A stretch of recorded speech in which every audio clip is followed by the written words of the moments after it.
Welcome to my next playthrough. I'm going to be doing Eldritch Horror, and I'm going to be playing with two characters. Now it's a big board, there's a lot going on. I'm just going to zoom in on a couple of specific areas for the setup, and then the next video I'll get right into turn one. So let me just zoom in on a couple of things and we'll cover off the setup and introduction. So first off here, I'm playing against Azathoth, or Azathoth, however you like to pronounce it. And I have shuffled the gate deck.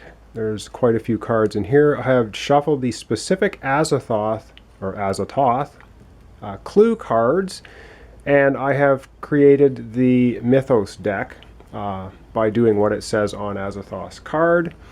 This is the encounter deck for cities, wilderness, and sea spaces. This is the expedition deck, and we'll get to that when I show you the board.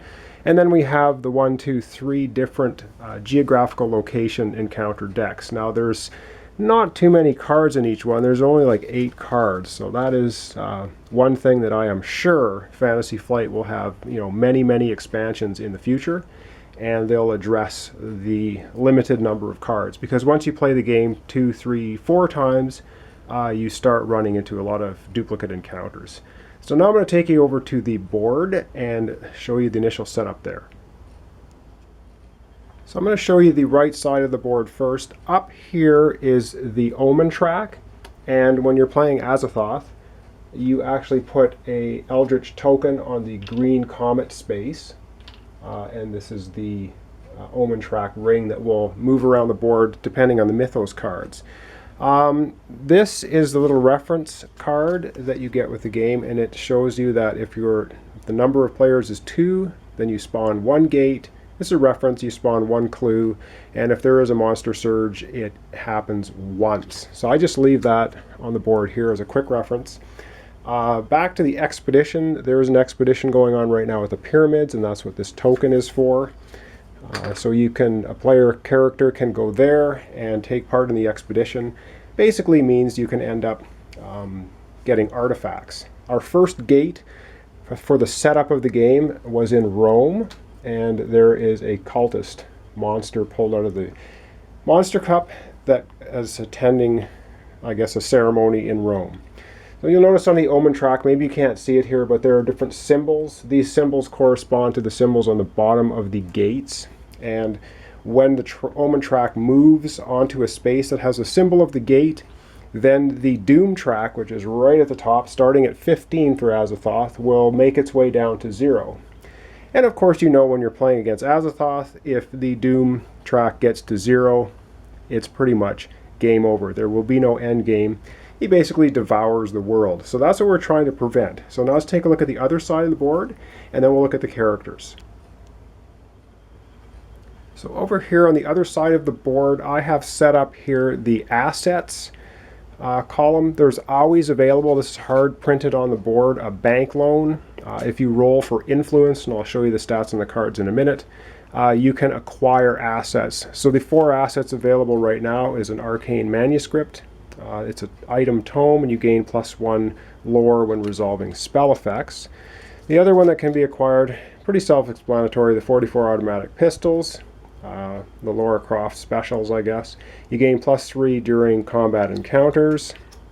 The next one up here is an ally, and he's an arcane scholar, and you gain +1 lore, and you can reroll 1 dice when resolving lore tests. And the last thing is a .18 Derringer.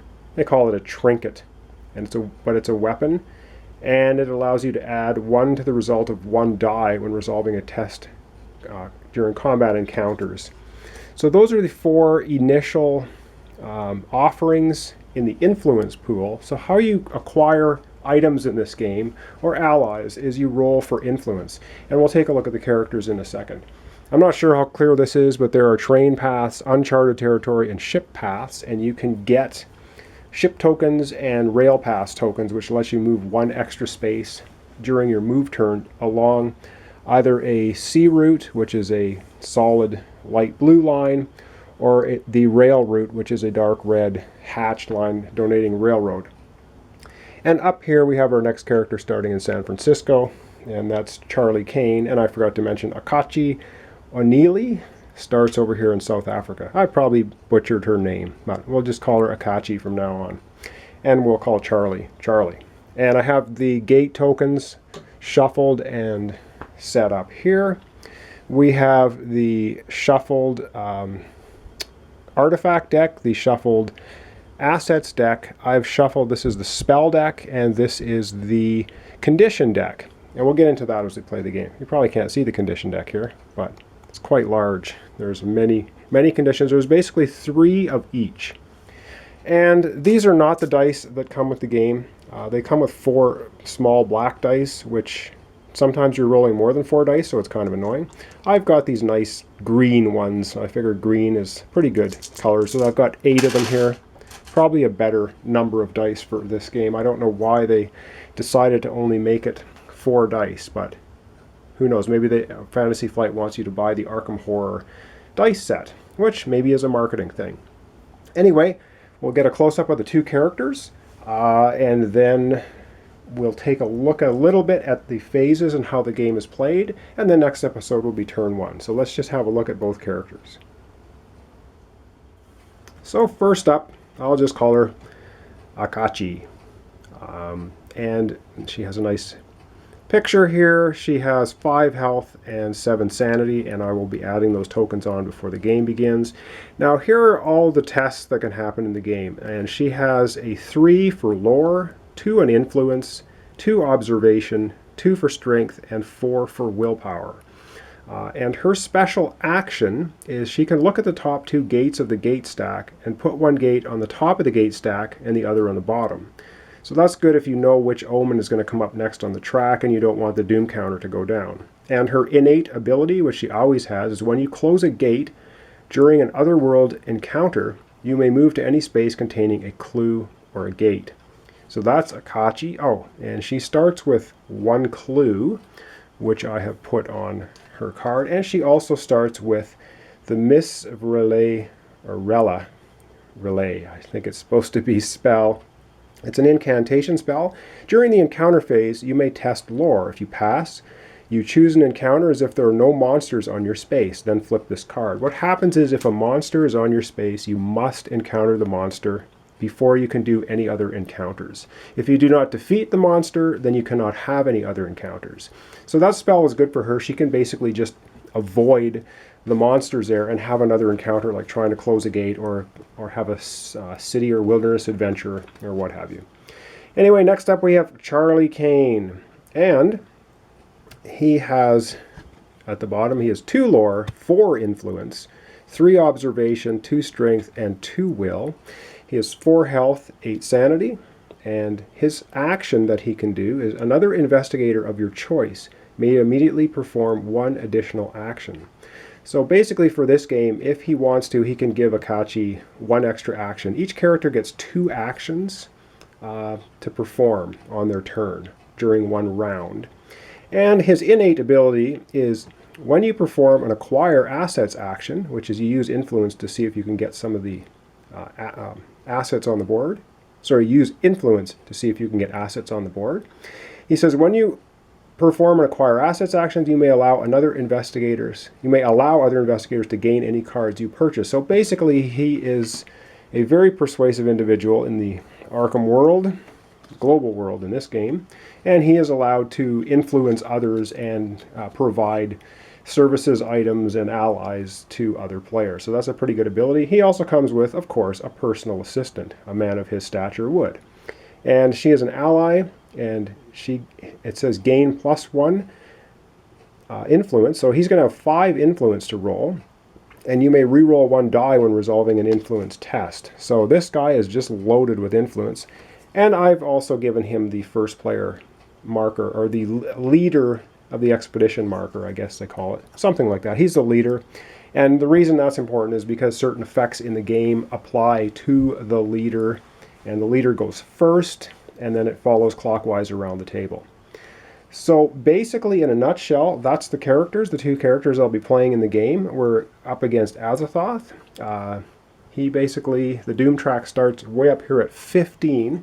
If the doom track goes down to 0, of course, we flip over the Azathoth card and we lose the game. Now, just a forewarning, because there are not that many cards in this game, if you don't want spoilers, then I guess you don't want to watch this series, because I'll be reading the encounters out as they happen.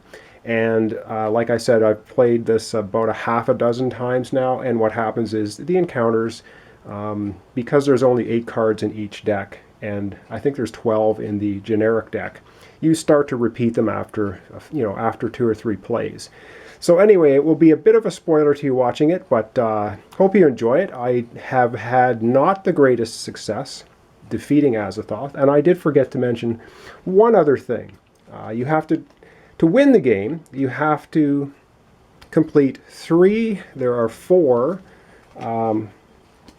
mystery cards for each of the great old ones, and there's 4 in this game. So the first one I flipped over is Omen of Devastation. It says, the Nemesis moon appears on the night sky, visible to all and heralding an imminent doom. Wow, that's cheery. Anyway, it says, when an investigator closes a gate that corresponds to the current omen, which is up on the omen track, he may spend 1 clue to place 1 Eldritch token on this card. And at the end of the Mythos phase, if there are Eldritch tokens on the card equal to half the investigators, which is 1 in this case, you solve this mystery. So how we win the game is we need to solve 3 mysteries. And as soon as we solve 3 mysteries, we defeat Azathoth. If we do not solve 3 mysteries and we get down to 0, then he will basically eat the world.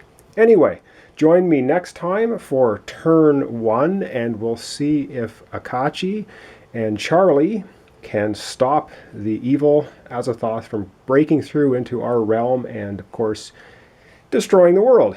All right, join me next time. Thanks.